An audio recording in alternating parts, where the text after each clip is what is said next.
Chapter 31 Interrogating Chidori.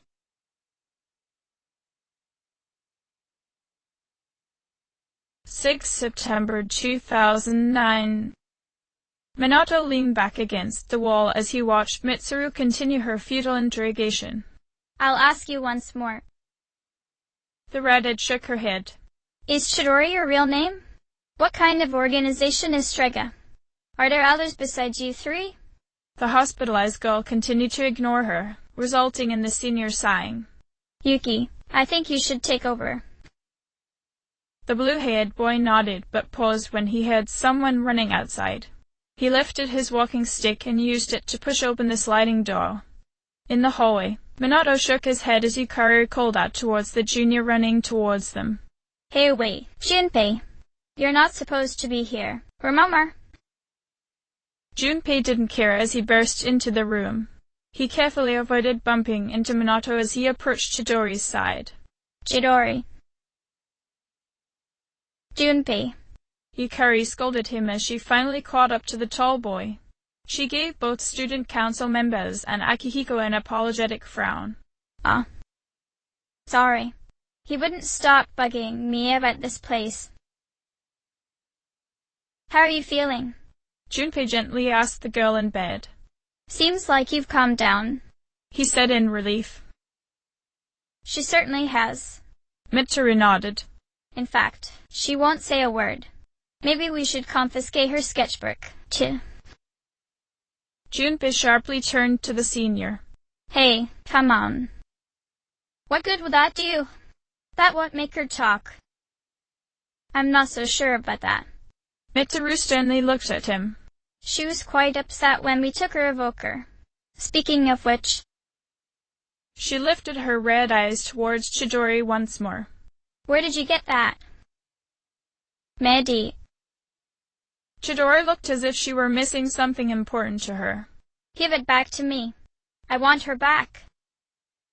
Akihiko shook his head from where he stood.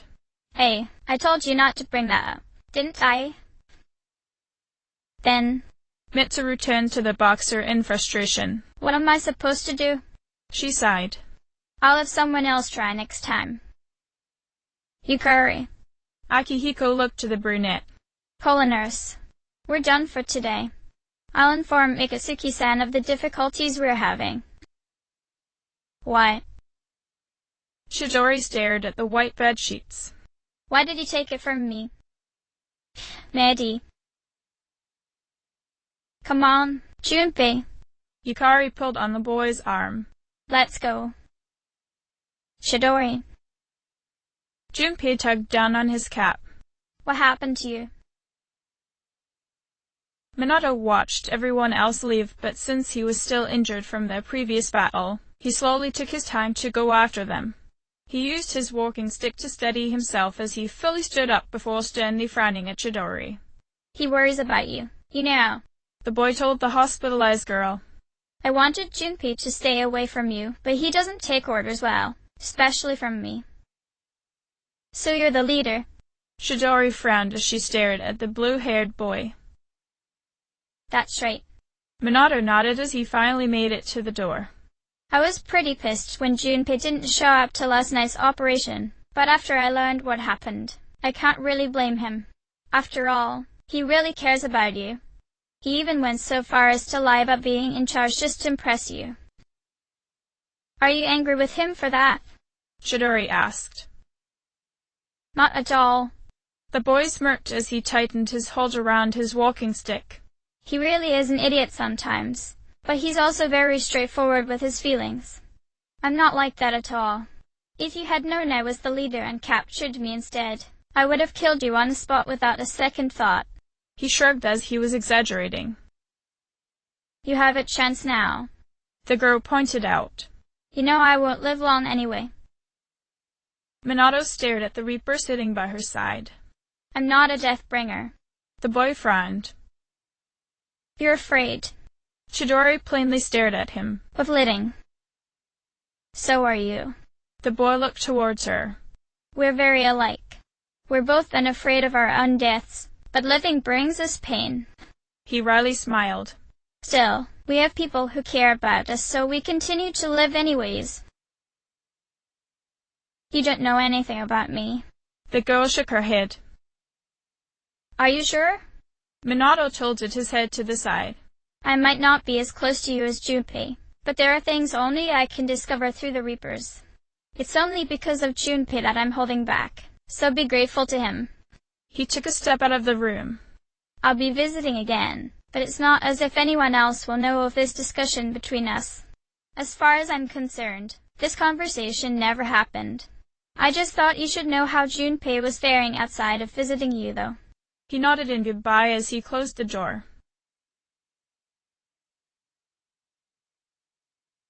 8 September 2009. Mitsuru watched Fuka expectantly. So, Yamagishi, do you sense anything? Fuka shook her head and frowned, since no matter what she tried, she couldn't sense a thing about Chidori, despite the hospitalized girl being right in front of her. Chidori remained silent as she simply stared at the junior trying to scan her. Getting impatient, Mitsuru frowned at the girl she was trying to get to talk. By refusing to speak, you're only hurting yourself. We aren't keeping you here because we hate you. We just want to avoid unnecessary confrontation. Minato tilted his head to the side as he heard running again. Senpai, he's here. He opened the door with his walking stick and let Junpei in. How's Chidori? The cat boy asked, out of breath. Mitsuru shook her head at him and he straightened up. Can I just talk to her? Alright.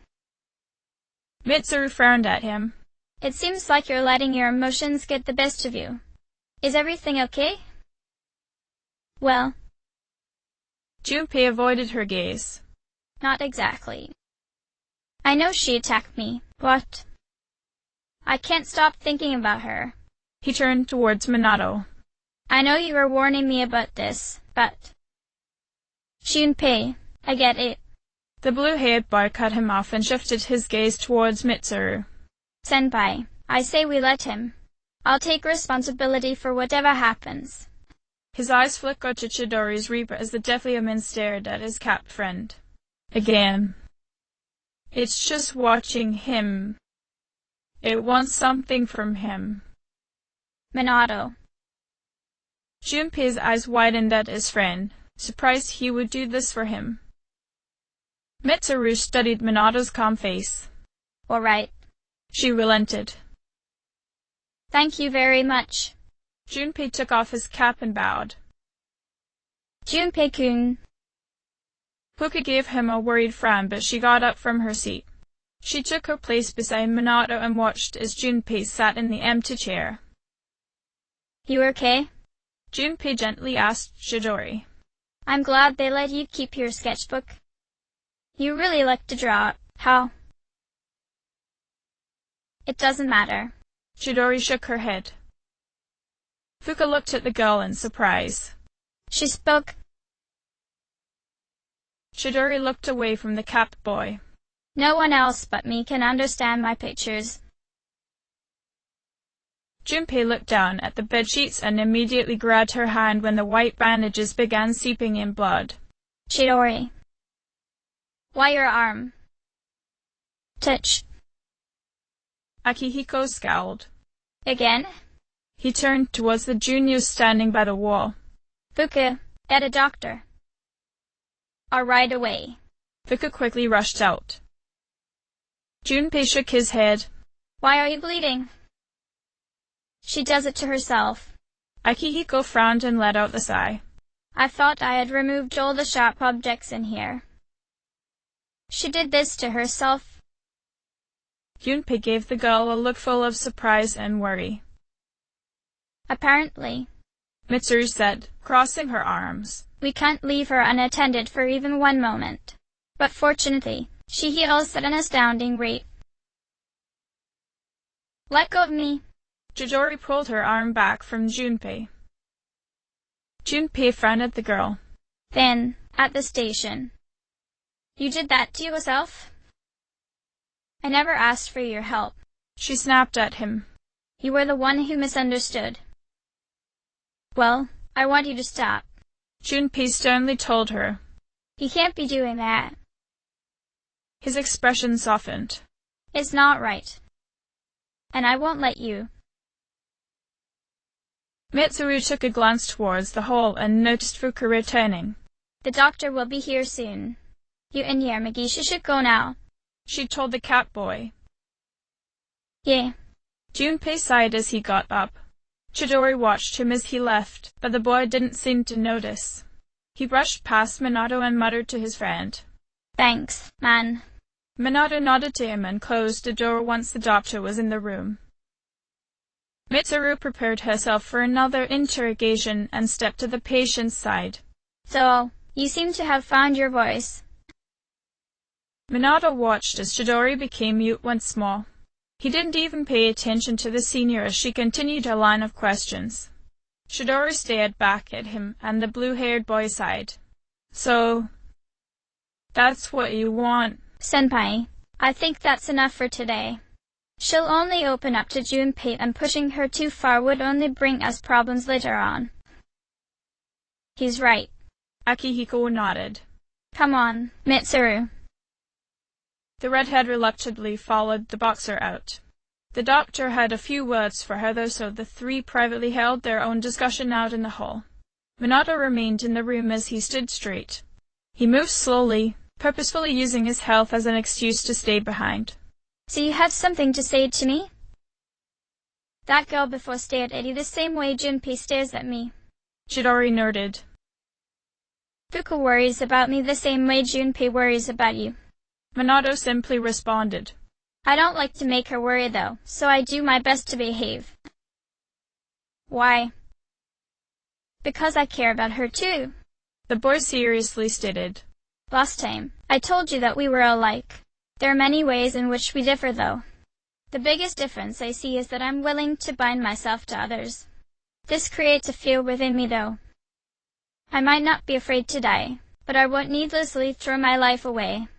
I need to be alive to ensure they live too. You're a fool, Chidori stated. I'm the fool, Minato corrected her. That is my arcana. You are the hangman. The choices we have ahead of us also differ. The boy cast his blue eyes towards the Reaper behind her. I'm sure you know what I mean. You're a Reaper. I don't need you to tell me. The girl coolly snapped at him. I've seen my death already. Chidori lowered her gaze. Minato frowned as he didn't quite know how to interpret her words. He decided to play it safe and take it literally, but it wasn't as if he knew what she had specifically seen. I won't push you on this then, the boy said with a nod. I no longer wish to speak with you, Chidori said, looking at him. You're very unsettling. Not like Junpei. That's fine.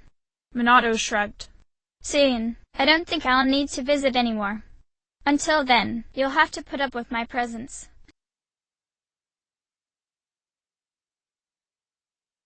September 2009. Minato paused and opened the door. He's here again, he told the two seniors.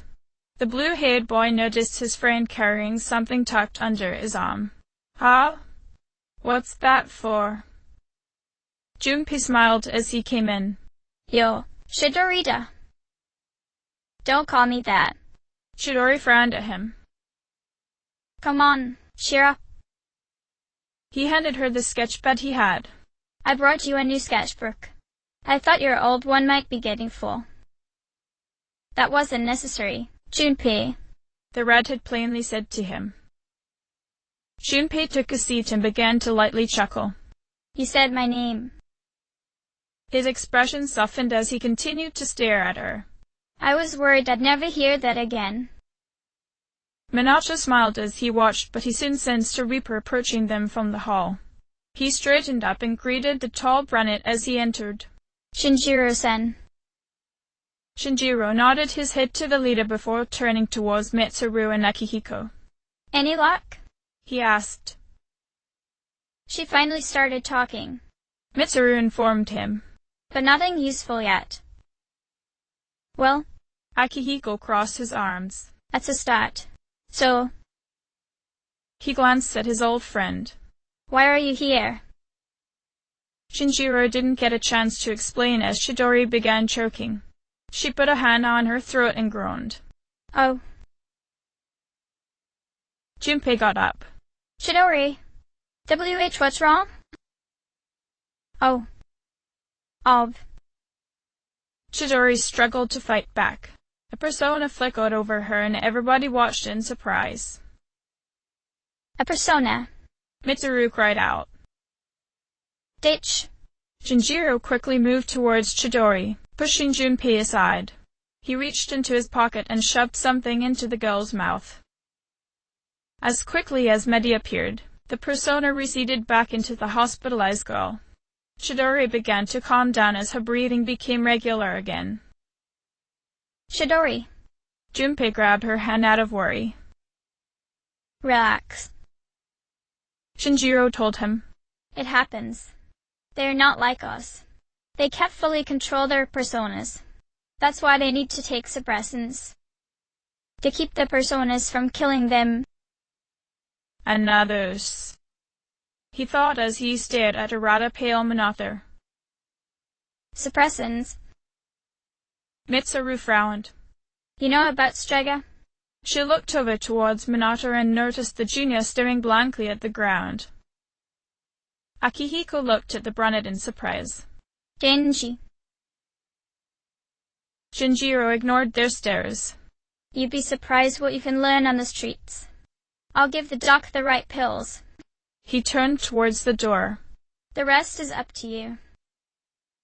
Akihiko frowned as he looked between Chidori and his childhood friend before taking off after the tall boy.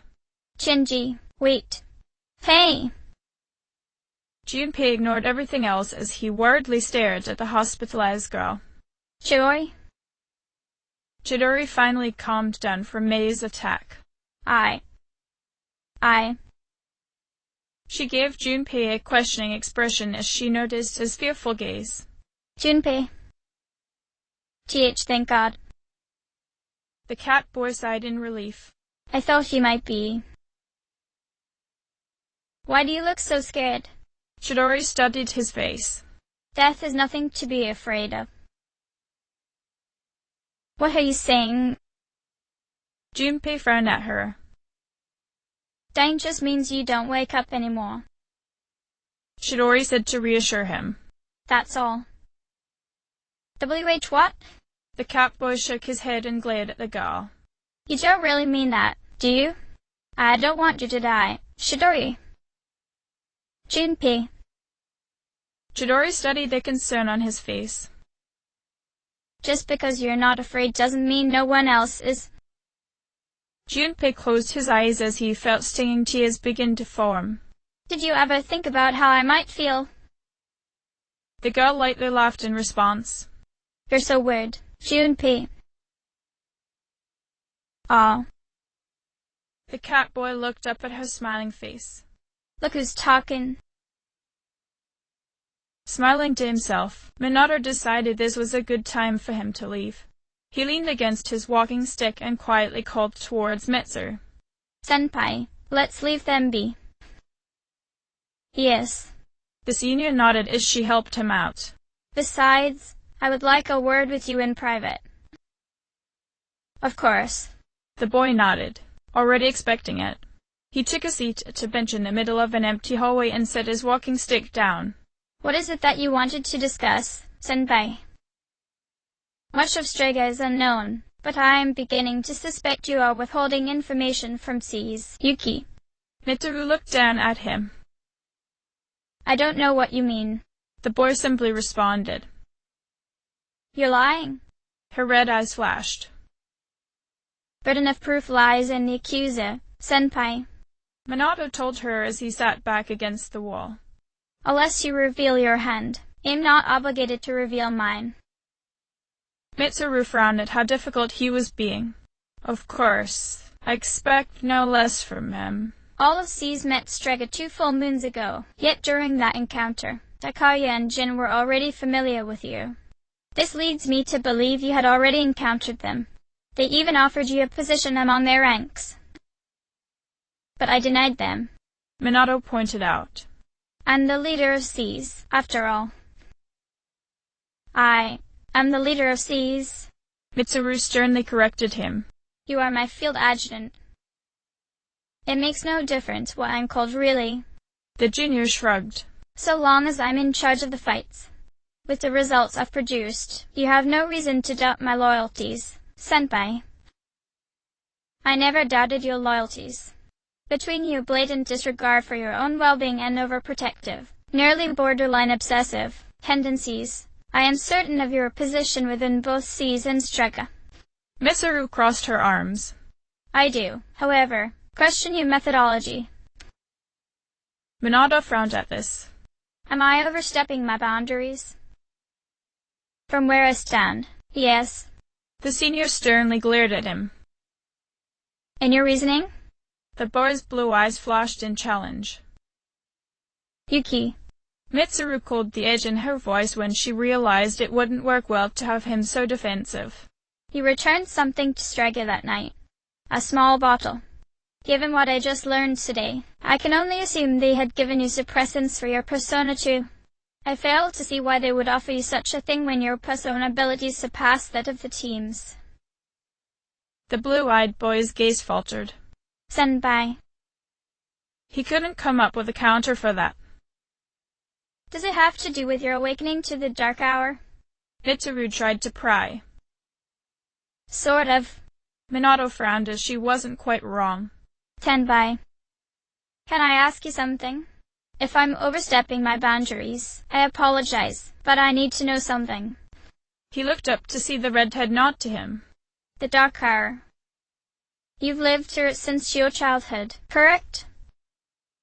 Mitsuru hesitated before giving him an answer. Why, yes. Hamuko and I have too, he told her. To be honest. He lowered his gaze again. I really hate the dark hour. It doesn't really bother Hamuko, but me. I can't sleep well at night knowing the shadows are about. It gives me nightmares. He partially lied. If I lower my guard, I might lose my sister too. On top of that, I'm responsible for our battles. He clenched his fists. Senpai. You're the same way, right? If anything happens to us, you intend to take responsibility even if I'm the one giving everyone orders in battle. I should have never given him the burden of leadership. Mitsuru frowned to herself. You've become quite the dependable leader. I'm sorry to have given you that role, Yuki. The boy shook his head. You had no choice at the time and I accepted. Minato took in a deep breath. The weight may be unbearable at times, but I won't give up my position, Senpai. The boy said with determination. And the Persona suppressants? I'm not taking them. Minato looked up, a serious expression on his face. As much as I hate living through the dark hour, I'm not so foolish as to risk the side effects. Besides, he frowned to himself. I need my personas to protect everyone and defeat the shadows. For some reason, Mitsuru was relieved to hear this. Good. She nodded to him. I'm glad you realize the importance of your choice. There's still something else on your mind, isn't there? Minato blinked at her. You're still curious about my investigation. It doesn't seem like I'll be able to get more out of you. The redhead frowned. The junior shrugged. There's one thing I can share. You're concerned about a possible agent within the Kirijo group. It's only logical, the boy said, pointing a finger into the air. Strega has evokers. The Kirijo group builds evokers. Strega takes persona suppression pills. I don't know this for certain, but I'm pretty sure that the Kirijo group would be the most likely supplier of such medication. No, your reasoning is sound, Mitsuru said, impressed by his deductions as usual. Aside from studying the shadows, there were scientists working under my grandfather's orders to research personas as well. Their results built up the foundation for the shadow suppression weapons. I see. Minato nodded as he recalled Aigiz's persona. He knit his eyebrows together as that made him all the more suspicious over the man directing C's. But about that agent, Senpai, He lowered his head as he contemplated whether to tell her about Ikitsuki. I suspect only one person, but I'm afraid I'm in no position to share with you who. He finally revealed with a frown. I have no evidence or motive. I only have conjecture, and that isn't enough. Please understand. The senior studied the boy's face and sensed his honesty. Still, she wondered why he had taken on such a burden on his own. Is it all right for you to explain why you are looking into the Darkar separately from the team? Minato wryly smiled. You've read through my files. A lot of what is in my medical evaluation is inaccurate. School-age schizophrenia, clinical depression, insomnia, self-injury. Mitsuru frowned as she remembered the long list of disorders various experts have diagnosed for the junior. The blue-haired boy nodded. I didn't understand it when I was younger. The dark hour terrified me. Hamuko was afraid too, but I was always there to reassure her that she wasn't alone. Using me as her strength, she adapted faster than I did. She could easily sleep through the night knowing I was watching over her. And you? The redhead sadly stared at his pained face. I couldn't do the same. The older brother shamefully admitted. I am the eldest son of Takuto Shirogane and Kyoko Yuki. His body began to shake. As such, I made it my sole responsibility to protect my family. Shirogane. Mitsuru's eyes widened as she recalled meeting a detective of that name a long time ago. Wasn't he the man investigating grandfather? Her red eyes wandered over Minato's facial features. Yuki is his son. Could he really be the same boy from back then? Before you lost your parents, did you live in this area? It was a temporary situation as my parents were investigators. Minato frowned. I don't feel quite comfortable talking about that with you, senpai. Because your parents were looking into my grandfather. Mitsuru nodded in understanding. Oh. So you know. I only just realized this when you mentioned your father was Detective Shirogane. The redhead told him. In fact, you and I have met before. Did we? Minato knit his eyebrows together. Sorry, but I don't recall such a memory. No, you shouldn't be able to. Mitsuru smirked. You had recently become aware of the dark hour after all. The blue-eyed boy blinked. Memory loss and disorientation. It seems you understand. The senior said as she continued. I had some knowledge of the accident on Moonlight Bridge. You and your sister were immediately brought here to be treated for your injuries. During your stay, my father had been notified of 2 young children displaying the potential. Curious, I asked to come along.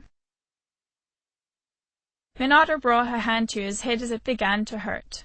Through the pain, an image of a red-eyed girl wearing her red hair in curls on the sides of her head appeared. The girl frowned as she spoke to him. Are you okay? Is this your first time experiencing the dark hour? The boy's blue eyes widened as he remembered his response from back then. Is this what hell is like? He absently asked aloud. Mitsuru stared at him with wide eyes. Pardon?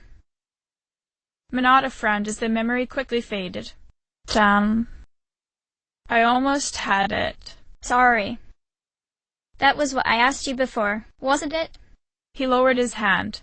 I had been kicked out of my sister's hospital room for being a nuisance to the doctors, and you came up to me back then. So you are indeed Minato Shirogane. Mitsuru crossed her arms with a smirk. I should have realized this sooner. She frowned as she considered something. The 2 of you were recorded into the Kirijo Group's database, but a simple name change made you untraceable. Your files must have been tampered with. How did this go unnoticed for so long? Senpai. Minato stared at her. Mitsuru pensively bit her thumb. This goes farther than I imagined. It seems grandfather's influence is still present today.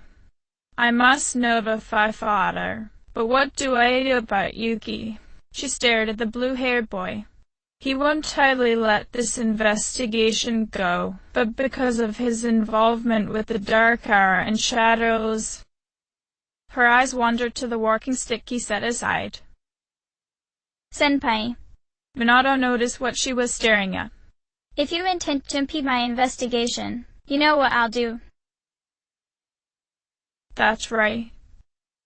His complete disregard for his own safety works against me here. I am responsible for him. But his investigation... Her eyes widened at a thought. Of course, that's what I should do. In this way, we both benefit. She straightened up and strictly stared him down. Up until now, I have overlooked your personal investigation, but I cannot allow you to continue as you have been. The boy tensed up. You're really going to... The redhead shook her head as she continued. The Kirijo group seems to still have many secrets hidden. I will notify my father directly about your circumstances. What happens next, I will let you know. The blue-eyed junior struggled to stand.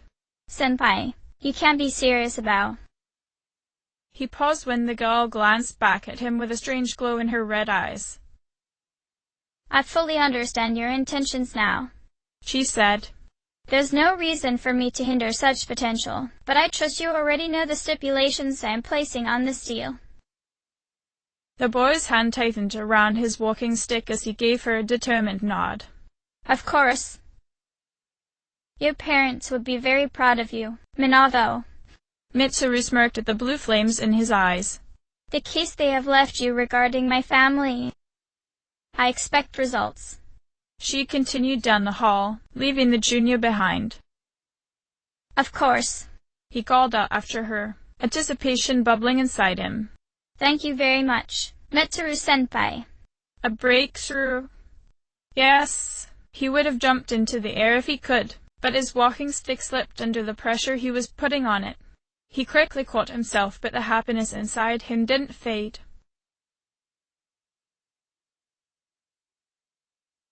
Hey, wait. Akihiko called out as he ran. Shinji. Shinjiro paused and turned around.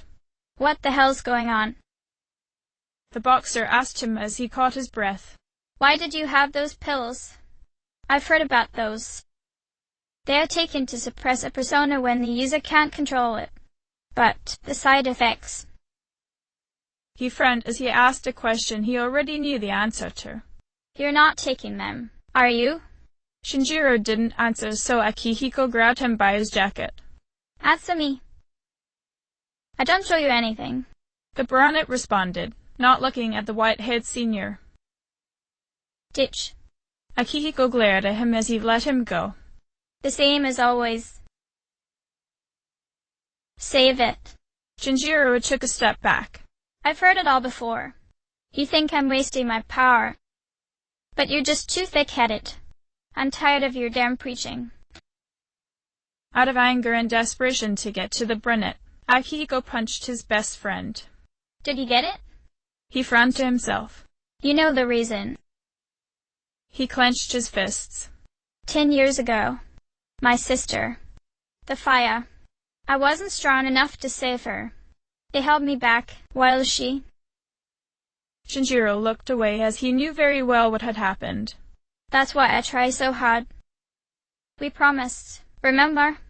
Akihiko gave the tall boy a stern glare. To become strong enough to do what we think is right. So, why the drugs? Why didn't you come talk to me? I'm back in the fight now. Shinjiro responded. So let it go. Akihiko knew a losing battle when he saw one, so let out a heavy sigh. And the side effects? There's something I need to take care of, the brunette said, turning his back on the boxer. It's something only I can do. Like what? The senior asked. Listen, don't worry about me. Shinjiro shook his head. Just do what you think is right. Hamuko hung up her phone. So when you were opened up in Tartarus, Bode, I think I came up with a way to fix Nissan. She suddenly looked towards the front door as the lock turned. Minato hobbled into the lounge and smiled at her. Hey. Nissan, Theo called. We're going to Charters tonight, okay? Me included? The boy asked. The red-eyed girl nodded. I came up with a treatment for you. That's good. Minato simply nodded in response. You're not going to ask about it? Hamuko was surprised. He shook his head. If you think it'll work, I'll trust you with it. Besides, I have my investigation to focus on. You learned something? I'm almost ready for my counter. Minato smirked. I just need time to sort through everything. He paused as he went over what he learned that afternoon. Hey, Hamuko. How's your memory of what happened after the accident? As good as yours? The girl shook her head. Why? Do you remember meeting Mitsuru-senpai in the hospital back then? She was there. Hamuko's red eyes widened. Minato nodded and frowned. Senpai thinks we forgot because that was when we awakened to the jerk hour. That sounds about right. What? The brunette shook her head. Nissan, when we fought the Hermit Shadow, I remembered something. Each time we fight the shadows, I'm remembering more and more. Minato frowned. Lately, I've been noticing that too. A strange sense of guilt began to build within him. Hamuko. What was the reason for us being on the bridge that night? I don't remember. The girl shook her head. The blue-eyed boy shook his head when he realized it was getting late into the evening. I guess I should leave it alone for now. Something really is sealing our memories. But what? And why?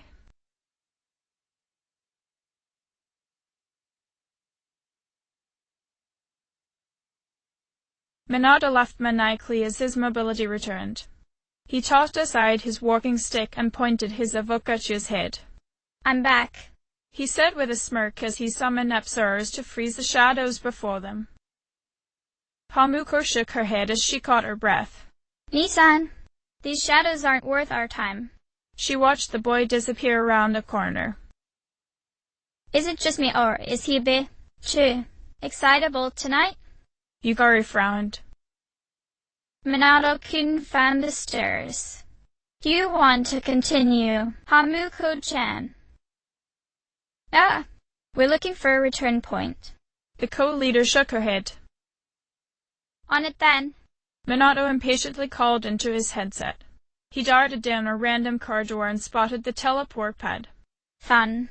He paused as his body slowed down. Oh no.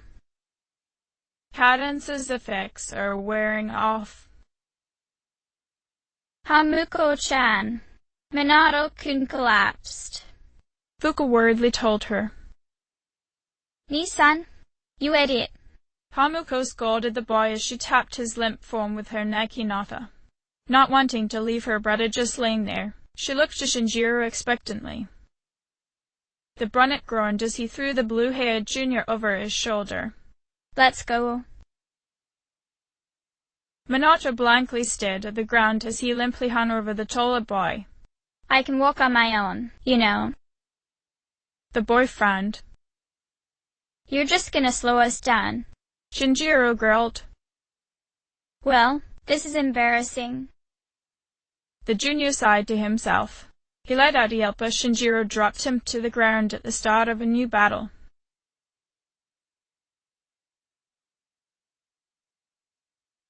End of chapter.